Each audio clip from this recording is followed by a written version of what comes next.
Okay, here we go on the IS 20 notes about the difference in two proportions, so P1 minus P2. We're going to start with hypothesis tests and ask the question, are some groups underrepresented? So our problem statement is, according to phys.org, Black and Hispanic females are underrepresented in STEM programs compared to non-STEM programs.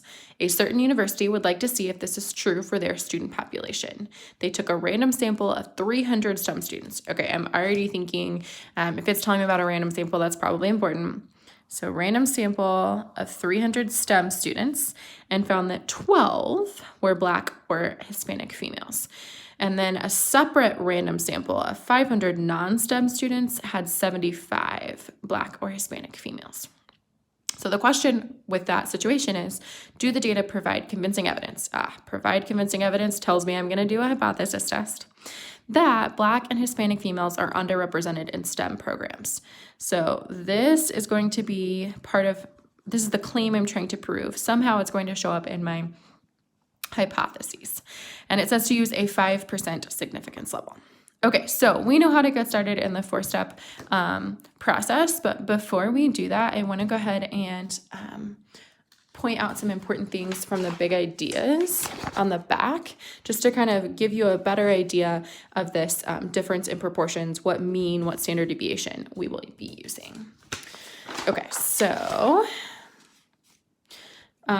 in your presentation file that's posted in the class folder for today, remember it has those learning targets.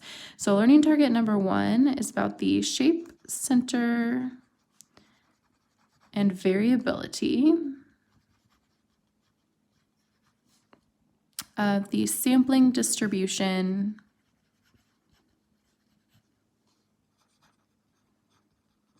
of P1 hat minus P2 hat.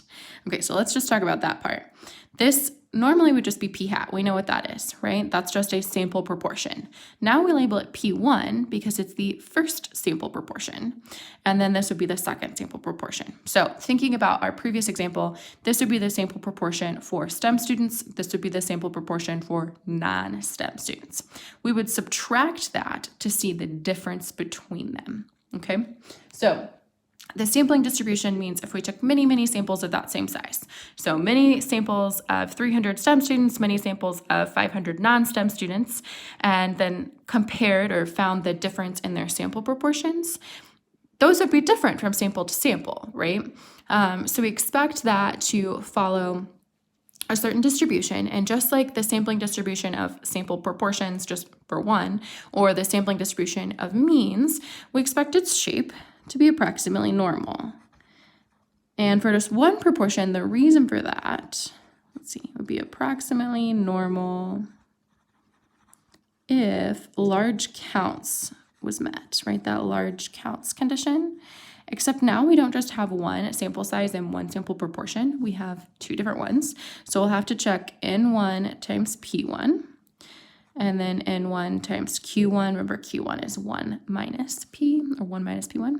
And then we'll also check N2 times P2 and N2 times Q2. Now, all of those have to be greater than or equal to 5 in order for that condition to be met. Okay, but if that is true, then the shape of that sampling distribution is approximately normal, which is important because we want to be able to use the normal and standard normal distributions to find our p-value. Okay, so then the center, or I could say mean, but I kind of wanted to remind you that center is another word for mean. We use mu to represent that this is from a population. It's the population of all possible sample difference proportions. So the all possible P1 hat minus P2 hats, that is equal to P1 minus P2. Okay, so P1 minus P2 is actually the population proportion, population difference in proportions. So the true proportion for STEM students minus the true proportion for non-STEM students. Now, obviously, we don't know those. We're estimating them with our P1 hat and P2 hat. Okay, but that will be important because we'll hypothesize something about that difference. And then for the variability, again, I wanted to remind you about this word variability. We usually use standard deviation as a measure of variability. we have sigma as our population standard deviation, sub p1 hat minus p2 hat, because again, it's the population of differences in sample proportions. That is equal to the square root, okay, of p1 times q1 divided by n1 plus p2 times q2 divided by n2. All right, so I could explain to you where this comes from, but it talks about some rules for transforming random variables, and we did not talk about that. It's not even included in your book, so I'm not going to go very far into it.